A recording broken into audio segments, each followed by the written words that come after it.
So, very good evening to one and all. Good evening, children. So, welcome to the e-learning class. Today we are going to discuss children secondary economics, 6th chapter.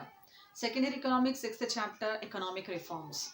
Already I started children in the previous classes. We discussed about the economic reforms 1991, liberalization, privatization, and today's topic is globalization. Okay, so let us start children about the globalization. What do we mean by globalization? Globalization. So globalization is nothing but integration, mixing, integration of the domestic economy with the world economy. Simple thing, integration of domestic economy with the world economy is globalization. Integration of domestic economy with the world economy for the objective of free movement of goods, services, people and technology.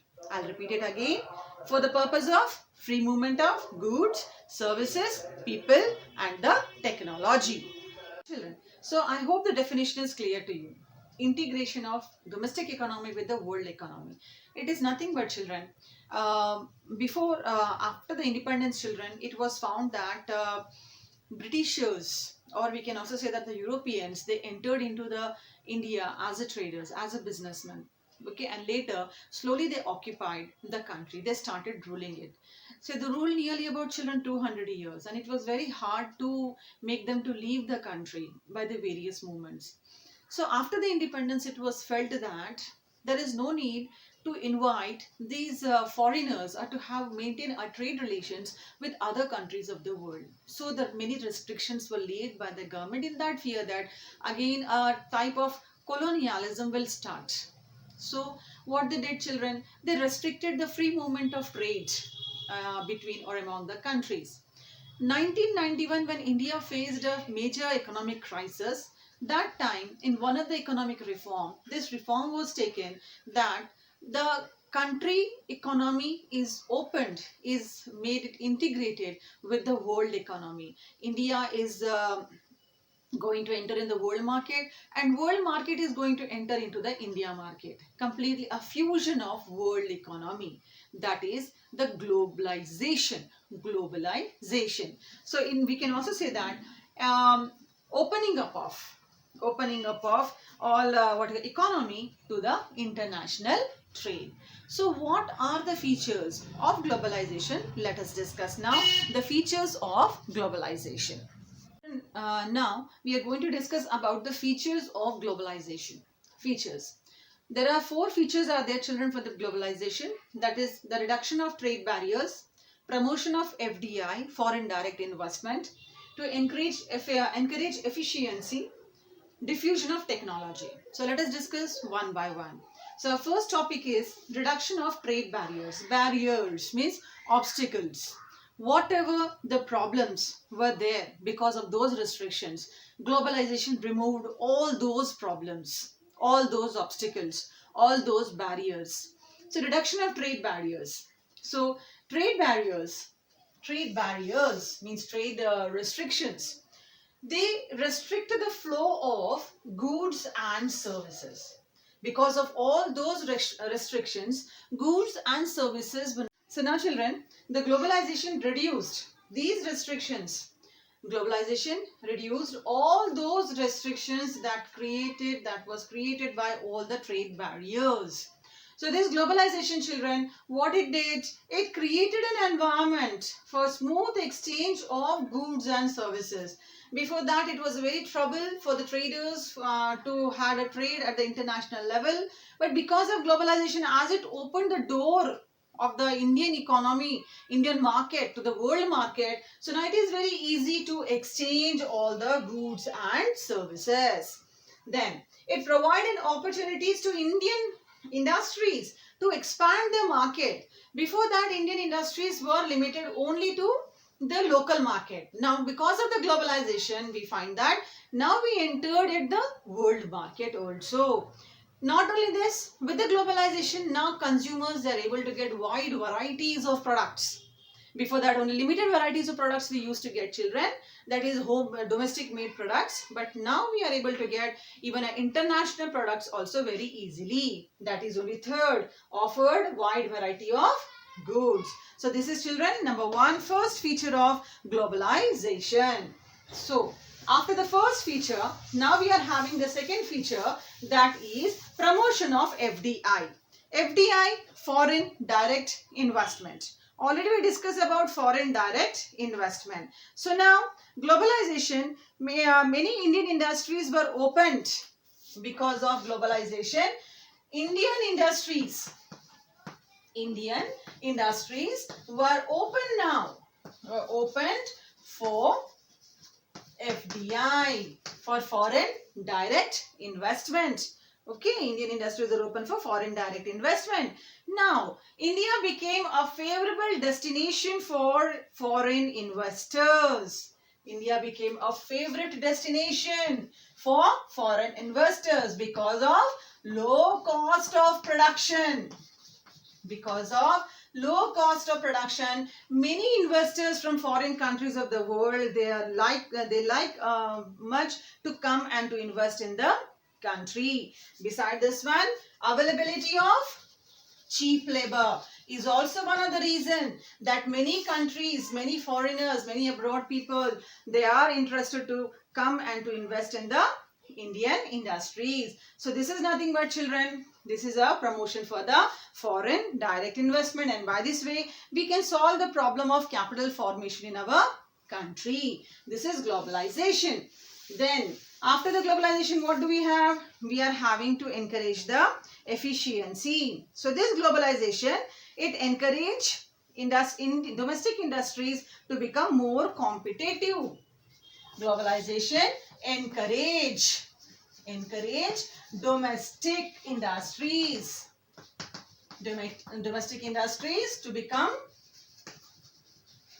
more competitive, more efficient, more competitive, more efficient. Now Indian industry, domestic industry became more competitive, more efficient, and now because of this we are able to face the competition at global level. That means we are able to face the competition at global level because of globalization. So now we improved a lot in our efficiency. Before that we were just like a frog in the well. But now, because of the opening the doors for the world market, now we are also able to have a competition with the other countries of the world because of our increased efficiency.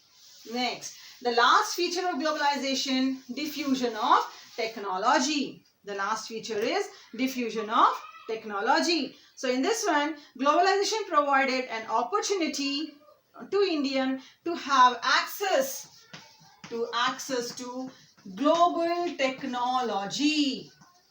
That means because of globalization, we are able to get the technology at the world level. So we can say that, children, that now because of that technology, now we can invest even on the research and development. So what we learn, children, from all these things? We learn from all these things that globalization, it paved the way for number of things. What are the number of things, children? The globalization, it paved the way, children. It paved the way for latest technology. It paved the way for the latest technology. It paved the way for employment opportunities to the people, and it paved the way for the increased labor productivity.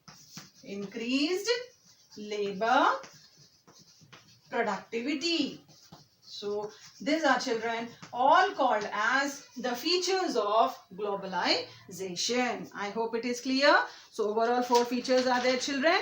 In these 4 features, what we discuss, children? We discuss that globalization is important for our India.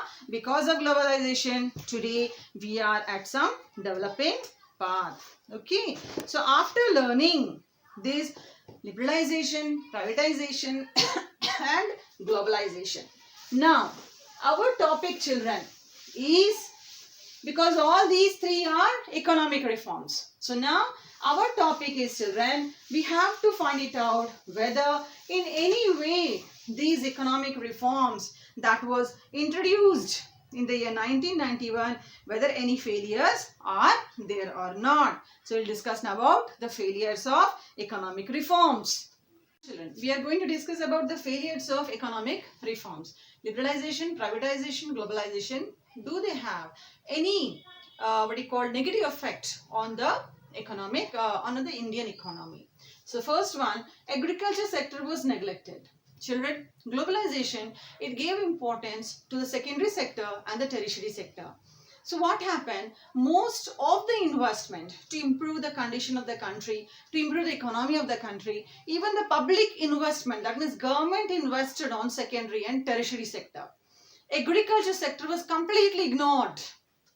So this we can say as the failure of globalization. The first failure of globalization, secondary and tertiary sector was got importance. Even the government also invested, children, in those sectors, and agriculture sector were completely ignored.